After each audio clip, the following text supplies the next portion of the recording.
Salut, salut! Alors, la première chose que je voulais dire, c'est que ça fait 3 jours que j'essaye de faire une vidéo, que j'y arrive pas.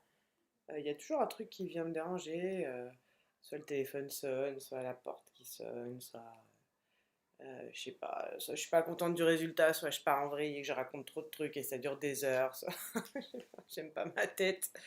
Bref, j'en ai eu marre. J'ai décidé de faire simple. Aujourd'hui, je vais te parler d'un truc qui m'est venu sur le design humain.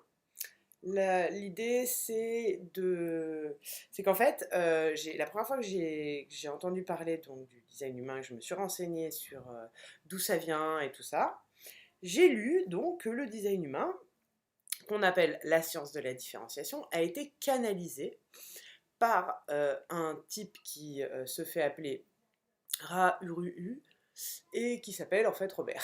Tu vois. Donc Robert, il était prof et il a fini sa vie à Ibiza. Donc là, il y a un truc qui m'a interpellée. Je me suis dit, mais Robert, il était à Ibiza et à Ibiza, il a entendu une voix qui lui a envoyé les informations du design humain. Et là, tu te dis, en fait, c'est un trip sous acide qu'il a fait le mec. Donc voilà, je me suis dit, mais c'est bizarre quand même. Et ça m'a fait réfléchir parce que, en fait, ce qui m'a fait marrer, c'est que j'ai réfléchi à, tu sais, à ce rapport entre l'élévation de la conscience, le fait d'ouvrir les barrières mentales et d'utiliser pour ça certaines formes de stupéfiants. Il y a beaucoup de choses qui existent hein, dans toutes les civilisations et dans toutes les cultures, il y a des trucs qui existent là-dessus. On parle de l'ayahuasca, beaucoup de trucs comme ça, de tripes en fait qui servent à briser les barrières de ton subconscient et de ton cerveau pour aller un petit peu plus loin dans ton élévation spirituelle, on va dire. Et ce que je trouve intéressant là-dedans, c'est le principe de, en fait, c'est qu'en fait, le truc d'utiliser des drogues, c'est que c'est simplement une technique pour changer la chimie de ton corps. C'est rien d'autre que ça, la drogue. Hein. C'est un truc qui va changer ta chimie corporelle et donc qui va te permettre d'ouvrir des trucs dans ta tête et tout ça. Ok. Mais il faut savoir quand même que changer la chimie corporelle, tu peux le faire naturellement. Tu peux le faire avec de la méditation, tu peux le faire avec du yoga, tu peux le faire avec du sport, tu peux le faire avec le jeûne. Il y a plein de choses qui permettent de changer sa chimie et du coup d'ouvrir euh, les, euh, les barrières de ton cerveau, de dépasser tes limites et du coup d'atteindre des niveaux de conscience supérieurs. Donc, ce qui m'a interpellée, c'est que sur toutes les sciences comme ça que tu ne comprends pas et sur lesquelles on a un gros fort scepticisme, comme notamment l'astrologie, on est sur des trucs qu'on ne voit pas. Et en fait, c'est toujours une science, parce que la science, l'idée de la science, c'est de prendre une information et d'aller la confronter au réel. Donc, la seule différence, en fait, c'est le postulat de départ. C'est-à-dire qu'il y a un postulat de départ dans la science de l'astrologie, par exemple, qui te dit que la position des planètes va avoir une influence sur, non pas sur ta vie, hein, sur ton futur, parce qu'on n'est pas dans l'horoscope, mais en tout cas sur ta confection, ta personnalité, qui tu vas être, comment tu vas te conduire, etc. Et le design humain est parti du même postulat. Voilà, ce postulat-là, tu l'acceptes ou tu l'acceptes pas, peu importe. Une fois que tu l'acceptes, la science est de réfléchir et de le confronter au réel. Et c'est ça qui est super intéressant. Parce qu'au final, ce que dit, il y a cette phrase de Robert que je trouve géniale, traduite en français, se traduit par la vérité, elle s'en bat les couilles de ton opinion. Voilà. Je trouve ça assez sympa parce que effectivement c'est vrai, hein, on peut très bien partir du principe que c'est la vérité ou que c'est pas la vérité, mais ça reste jamais que ton opinion. Partons du postulat que la position des planètes 3 mois avant ta naissance et au moment précis de ta naissance a aujourd'hui une incidence sur la façon dont tu vas être designé, la façon dont tu vas réagir, comment tu vas fonctionner. Comme disait Steve Jobs, le design, c'est pas seulement ce à quoi tu ressembles, hein, ton physique, ton corps et l'extérieur, c'est comment tu fonctionnes à l'intérieur, à quoi tu sers, en gros, comment on t'utilise. Et en fait, tout le principe du design humain, c'est ça.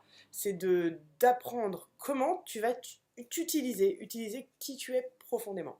C'est pour ça que ça s'appelle la science de la différenciation, et que tout le principe de la différenciation, c'est de comprendre qu'est-ce qui te rend unique. Donc plus tu vas être unique, plus tu vas être différent. Quand Robert dit qu'il a canalisé une information, moi j'aimerais qu'on prenne un petit peu de recul sur ce principe, et de comprendre que canaliser, c'est rien d'autre qu'être un canal, donc c'est exactement comme dans les sciences de l'information, quand tu parles de l'émetteur, du récepteur et du canal, quand tu parles à quelqu'un et qu'il t'entend, ça veut dire que le son va résonner sur les parois de tes oreilles, là, et que tu vas l'entendre, hein, tu vois, c'est très simple. Et là, l'idée, c'est exactement pareil. L'information, elle va résonner, elle va rebondir sur les parois de ton cerveau, ou de ta compréhension, ou même de ton intérieur d'une manière ou d'une autre, et ça va résonner. Donc finalement, c'est ça que je trouve génial, c'est que l'information que tu vas lire quand tu vas lire ton design, la description de ta carte, c'est quelque chose qui va profondément résonner en toi.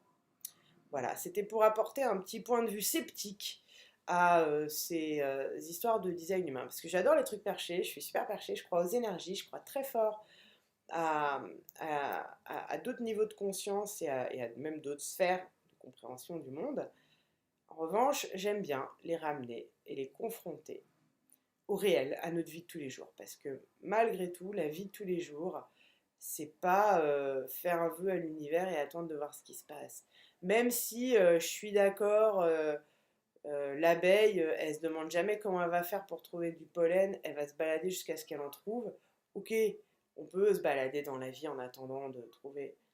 Mais malgré tout, tu te lèves le matin. Et puis, comme j'ai souvent dit dans ma vie, quand on m'a dit lâche un peu la pression, j'ai souvent répété cette phrase géniale qu'en plus, vous allez voir, c'est pas ça qui va payer le loyer, Robert. Donc, je dis toujours ça. Et de parler de Robert, alors que le mec qui a inventé le design humain, il s'appelle Robert, je trouve que c'est formidable. Voilà. Il dit autre chose, Robert, justement. Il dit aussi que l'important, c'est pas de comprendre comment ça marche, c'est pas de comprendre tout ça, c'est de tester. Il n'y a pas d'autre truc que l'expérimentation, en fait. Donc moi, pour moi, mon petit conseil, si tu veux vraiment avoir un petit conseil, le petit conseil le plus désintéressé qu'on aurait pu faire dans toute l'histoire de l'Internet, ça va être d'acheter mon petit produit My Little Design à 55 €. Tu reçois un petit PDF de 20-30 pages qui t'explique tout ce que c'est que le design humain, d'où ça vient, qu'est-ce que ça fait, quelles sont les sources aussi qui ont permis d'arriver à ça, parce on n'a pas que l'astrologie, on a plein d'autres sources qui sont venues se confronter les unes aux autres, sur lesquelles il a trouvé des points de comparaison, il a trouvé des synergies. On parle de l'ADN, on parle de la Kabbale, on parle des chakras indiens, et comment tu comprends ta carte aussi. Donc ça t'explique un petit peu tout ça, et surtout je vais décrypter complètement ton type. Le type, c'est quel type d'être humain tu es, tu vois, quelle est ta stratégie comportementale, et ton autorité personnelle qui va t'indiquer, si tu veux, ta stratégie de prise de décision. Et on va aussi commencer à faire un pas dans l'explication des centres, de leur définition, pour aller doucement vers la suite qui sera les canaux, les portes, etc.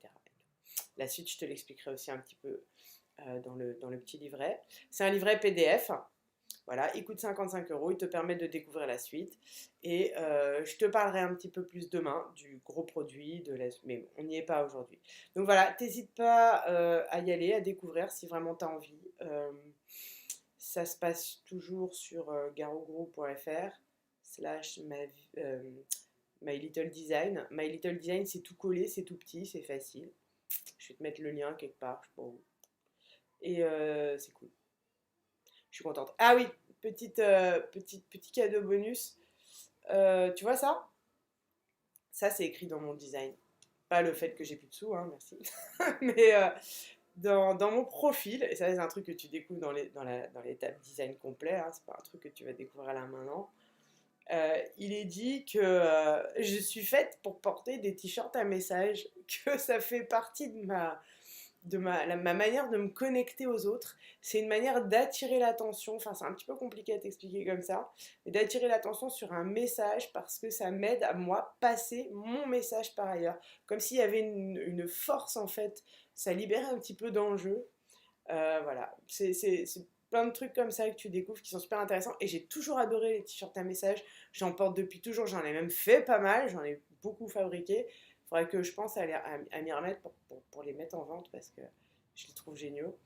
Voilà, donc c'est juste pour dire que ça aussi, c'était la petite anecdote rigolote du design humain. Je te fais des bisous, puis je te dis bah, à très vite si je remets pas 3 jours à faire une vidéo. Bisous.